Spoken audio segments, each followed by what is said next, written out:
because there was an edited version of the video, is that the first officer had 7 minutes of conversation with a compliant, Keenan Anderson, who was in a position on the ground, calling him sir. That officer then calls for backup, and Keenan sees several officers then rushing toward him.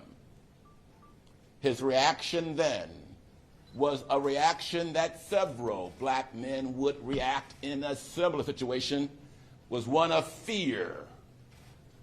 And that fear drove him to run into the middle of the street.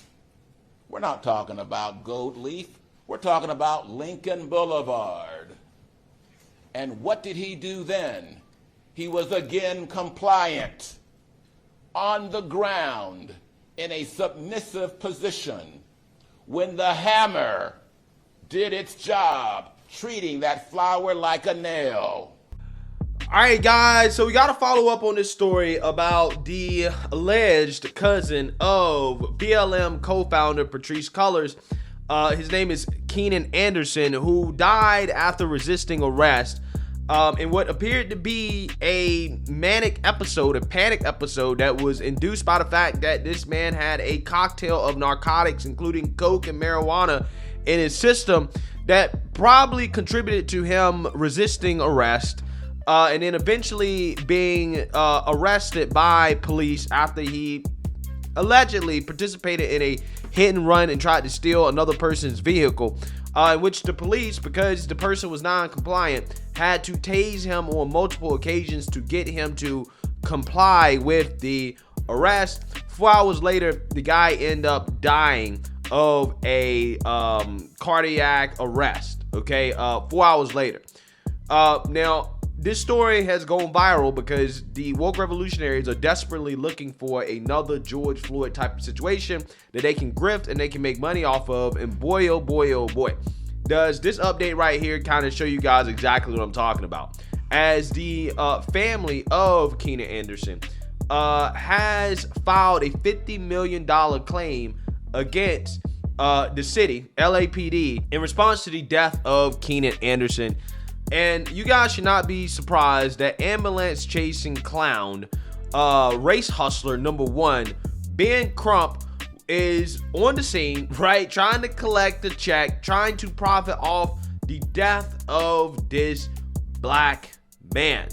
Take a look. Was a 10th grade teacher at Digital Pioneers Academy. His family says he was a father, brother, son, and loving friend. Anderson was visiting family in LA earlier this month when he was flagged down, when he flagged down an officer for a car crash. Police say he was acting erratically and running around in the middle of the street. LAPD says he ran from the scene and then later resisted arrest. That is when officers used a taser 6 times in 42 seconds on him. His family and their attorneys now wondering why that had to happen.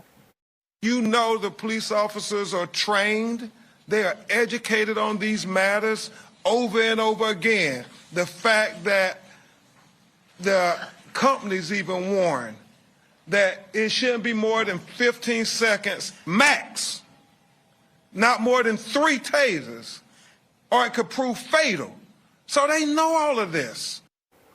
Anderson died 4 hours after the incident. Preliminary toxicology reports say there was marijuana and cocaine in his blood. The family's attorneys have filed a $50 million claim for damages against the city of LA. A claim of damages does have to be filed before you can sue the government or a public agency. Yeah, so you guys seen that, you heard that. Now, I want you guys to understand what's going on here. You have a guy, Keenan Anderson, who allegedly was high on coke and weed. He crashed his vehicle and tried to steal another person's vehicle. He then basically ran away from police, okay, resisted arrest, ran away from them again, would not comply at all, and eventually police had to subdue him on the ground to get him to comply, in which he was still not complying, and they had to tase him, right? They had to use non-lethal force to get him to comply, in which he died 4 hours later, after that, not on the scene, but 4 hours later of cardiac arrest, and the family is saying that, well, the city has to pay $50 million for that. $50 million. Ben Crump was on the scene. And when the liberal news media tells the story about what happened, they leave out all the important details about what led up to his death. You know, any details that the public might need to hear to say, hey, you know, maybe this was justified. Maybe this person did not die because of the actions of police. Maybe he died because of his own actions. No. Let's not actually tell you that real story, the whole story about what happened. Let's, you know, take out and keep out all the details to make people not be on the side of these race hustlers. Tells you everything you guys need to know about how this unfortunately has become an industry. Black men getting shot and killed or dying while in the custody of police or after some event with the police has become an industry for these people, right? Where they take any incident, no matter what the perpetrator, the suspect did, to put themselves in that situation, no matter if they did not comply, if they had plenty of opportunities to avoid a physical confrontation with the police, don't matter. If they end up dying, the city is automatically gonna get sued, and you got the ambulance chasers, the race hustlers, are gonna come from across the country to try to collect a check. Do you guys understand the type of incentives that this is creating for our society?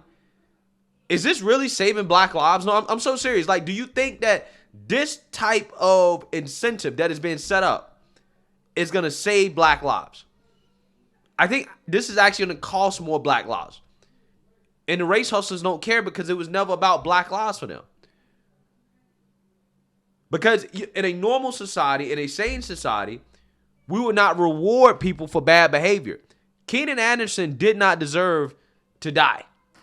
However, because of the result of his actions and the decisions that he made that day, to be high on coke and weed, to crash his vehicle, to try to steal another vehicle, allegedly, to not follow the orders, the commands of police when they were simply trying to be nice to him. They were just trying to get him to calm down, to chill out while they figure out what's going on. Because he made all these decisions, that is why he lost his life. He didn't lose his life because of the action of police. He lost his life because of his actions. So what are you telling all the young black men out there? Well, hey, if you don't comply with police and you end up dying, hey, you can make the family rich. You can be a martyr, right? You can be a martyr. What I found to be fascinating is that during one of the speeches, right, that one of the individuals, I guess the family members was given, he said, well, because Keenan Anderson is black, that justifies him running away from police. That justifies him not complying and acting erratic just because he's black. Oh, well, he's scared. He's a scared black man. Black men are supposed to be scared of the police. Well, again, coming from somebody who happens to be black and a male, when I interact with police, I'm not scared of them to the point where I am going to act erratically, right? Where I'm going to run away and not obey their commands. That's not acting scared. That's just not being compliant. That has nothing to do with fear. And if that is causing black men to act that way, if that's what you're acknowledging, then why in the world did you guys keep putting fear into people of police? Why you keep telling people to fear police? Stop with all these conspiracy theories about police officers indiscriminately killing black men in the street, and maybe, you know, people wouldn't act this way. But we all know that that's not the case. This guy probably was not acting that way because he's afraid of police. And if he was, again, who do he has to blame? The race hustlers, BLM, because they're the people that have been fear-mongering about the police. If you are a law-abiding citizen and you're in the right, there's nothing to fear when you get stopped by police. Because 99.99999% of the time, you're going to come out unharmed if you simply just follow directions. Do as you're told. It's really that simple.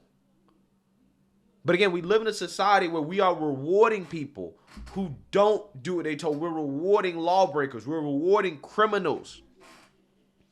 And law-abiding citizens are the people that are affected negatively by this.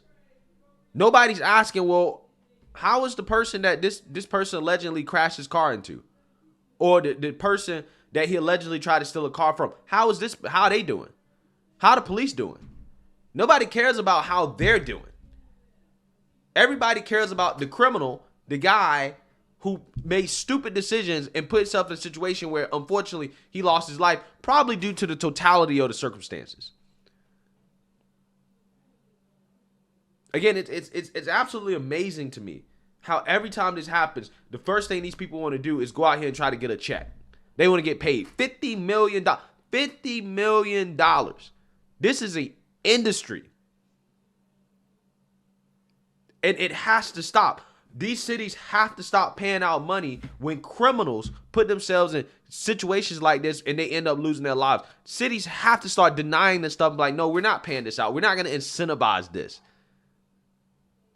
Because if they get paid, guess what? You're going to have the next idiot that's going to go out and be like, well, if I don't comply with police and I end up dying, I'll end up becoming the next George Floyd. My family can get rich. Right? This is not what we should be doing, man. We shouldn't be rewarding people for this type of stuff. Again, the guy didn't deserve to die, but he should not have put himself in that situation. It is what it is. Let me know what you guys think. Make sure you like, comment, and subscribe. Most importantly, share a Black conservative perspective. Peace.